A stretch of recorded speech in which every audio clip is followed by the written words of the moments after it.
Cyber ಅಪರಾಧ ಪ್ರಕರಣಗಳನ್ನು ತಡೆಗಟ್ಟುವಲ್ಲಿ ಸಾರ್ವಜನಿಕರ ಜಾಗೃತಿ ಅತ್ಯಂತ ಮುಖ್ಯವಾಗಿದೆ. ಎಪಿಕೆ ಫೈಲ್ಗಳು, ಅನುಮಾನಾಸ್ಪದ ಲಿಂಕ್ಗಳು ಹಾಗೂ ಅಪರಿಚಿತ ಮೊಬೈಲ್ ಅಪ್ಲಿಕೇಶನ್ ಯಾವುದೇ ಕಾರಣಕ್ಕೂ ಡೌನ್ಲೋಡ್ ಮಾಡಬಾರದು ಎಂದು ಕಾರ್ಕಳ ಗ್ರಾಮಾಂತರ ಪೊಲೀಸ್ ಠಾಣೆಯ ಪಿಎಸ್ಐ ಪ್ರಸನ್ನ ಅವರು ಸಲಹೆ ನೀಡಿದರು. ಪತ್ರಿಕಾ ಭವನದಲ್ಲಿ ನಡೆದ ಪೊಲೀಸ್ ಇಲಾಖೆ ಸಂವಾದ ಕಾರ್ಯಕ್ರಮದಲ್ಲಿ ಮಾಹಿತಿಯನ್ನ ನೀಡಿದ್ರು. ಹಿಂದಿನ ಅವಧಿಗೆ ಹೋಲಿಸಿದ್ರೆ ಸೈಬರ್ ಅಪರಾಧ ಪ್ರಕರಣಗಳು ಗಣನೀಯವಾಗಿ ಕಡಿಮೆಯಾಗಿವೆ.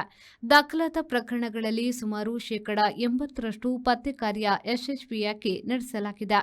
ಆದರೂ ಸಾರ್ವಜನಿಕರು ಎಚ್ಚರಿಕೆಯಿಂದ ವರ್ತಿಸುವುದು ಅಗತ್ಯ.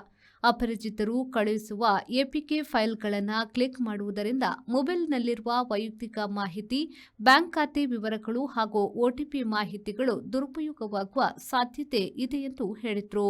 ಸೈಬರ್ ವಂಚನೆಗೆ ಒಳಗಾದರೆ ವಿಳಂಬ ಮಾಡದೆ ತತ್ಕ್ಷಣ ಪೊಲೀಸ್ ಠಾಣೆಯನ್ನ ಸಂಪರ್ಕಿಸಿ ದೂರು ದಾಖಲಿಸಬೇಕು. ಆರಂಭಿಕ ಹಂತದಲ್ಲಿಯೇ ದೂರು ನೀಡಿದರೆ ಹಣ ಮರುಪಡೆಯುವ ಸಾಧ್ಯತೆ ಹೆಚ್ಚಿರುತ್ತದೆ ಎಂದು ಪಿಎಸ್ಐ ಪ್ರಸನ್ನ ಅವರು ಹೇಳಿದರು. ಪ್ಲಾಟ್ಫಾರ್ಮ್ ನಮ್ಮ ದೇಶದಿಂದ ಹೊರಗಡೆ ಇದೆ. ನಮ್ಮ ದೇಶದಿಂದ ಹೊರಗಡೆ ಕುತ್ಕೊಂಡು ಅವರು ಯಾವುದೋ ಒಂದು ಸೈಬರ್ ಪ್ಲಾಟ್ಫಾರ್ಮ್ ಕೆಳಗಡೆ ವಂಚನೆ ಮಾಡಿದಾಗ ನಾವು ಕಂಡುಹಿಡಿಯೋದಕ್ಕೆ ನಾವು ತುಂಬಾ ಕಷ್ಟ ಆಗುತ್ತೆ. ಅದು ಇಲ್ಲಿಂದ ಕಂಟ್ರಿ ಆರಿಜಿನ್ ಆಫ್ ಕಂಟ್ರಿ ಕಂಡುಹಿಡಿಯೋದು, ಆದ್ರೆ ಅಲ್ಲಿ ಹೋಗಿ ನಾವು ವಿಚಾರಣೆ ಮಾಡ್ಲಿಕ್ಕೆ ತುಂಬಾ ಟೈಮ್ ತಗೊಳುತ್ತೆ. ಆದ್ರೆ ನಮ್ಮ ದೇಶದೊಳಗೆ ಇರ್ತಕ್ಕಂಥ ಎಲ್ಲಾ ಸೈಬರ್ ಪ್ಲಾಟ್ಫಾರ್ಮ್ ಯೂಸ್ ಮಾಡಿ ಮಾಡ್ತಾರಲ್ಲ, ಅದನ್ನ ನಾವು ಕಂಡುಹಿಡಿತೀವಿ. ನೀವು ಯಾರ ಡಾರ್ಕ್ ವೆಬ್ ಅಂತ ಕೇಳಿದಿರಾ? ಡಾರ್ಕ್ ವೆಬ್ ಅಂತ ಕೇಳಿದ್ರು ಅಲ್ವಾ?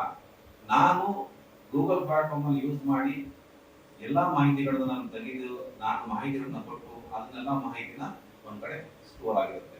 ಆದ್ರೆ ನಮ್ಮಲ್ಲಿ ಕೆಲವೊಂದು IP ನ ಈ ಡಾರ್ಕ್ ವೆಬ್ ಪ್ಲಾಟ್ಫಾರ್ಮ್ ಸೊನ್ನೆ ಕೊಟ್ಟಿರ್ತಾರೆ. ಯಾರು ಈ ವೆಬ್ ನ ನಡೆಸ್ತಾರೆ ಆ ಡಾರ್ಕ್ ವೆಬ್ಗೋಸ್ಕರ ನಾವು ಬಿಟ್ಕೊಟ್ಟಿರ್ತಾರೆ. ಆ ಡಾರ್ಕ್ ವೆಬ್ ನೊಳಗೆ ನಾವು ಎಂಟ್ರಿ ಆಗಿ ಹೊರಗಡೆ ಬರ್ಲಿಕ್ಕೆ ಇದುವರೆಗೂ ನಾವು ಚೆಕ್ ಮಾಡ್ಲಿಕ್ಕೆ ಬಹಳ ಕಷ್ಟ ಇದೆ.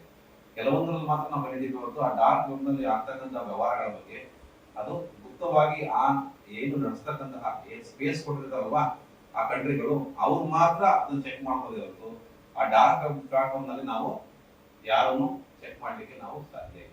ಕಾರ್ಕಳ ತಾಲೂಕು ಪತ್ರಕರ್ತರ ಸಂಘದ ಅಧ್ಯಕ್ಷ ಮೊಹಮ್ಮದ್ ಶರೀಫ್, ಮೂಡುಬಿದ್ರೆ ಕಾರ್ಯನಿರತ ಪತ್ರಕರ್ತರ ಸಂಘದ ಅಧ್ಯಕ್ಷ ನವೀನ್ ಸಾಲ್ಯಾನ್, ಹೆಬ್ರೆ ತಾಲೂಕು ಪತ್ರಕರ್ತರ ಸಂಘದ ಕಾರ್ಯದರ್ಶಿ ಸುಕುಮಾರ್, ಸಂಘದ ಪದಾಧಿಕಾರಿಗಳಾದ ಉದಯ್ ಮುಂಡೂರು, ಹರೀಶ್ ಸಚ್ಚರಿಪೇಟೆ, ಸತೀಶ್ ಶೆಟ್ಟಿ ಉಪಸ್ಥಿತರಿದ್ದರು. ಕೆಎಂ ಖಲೀಲ್, ವಿ4 ನ್ಯೂಸ್, ಕಾರ್ಕಳ.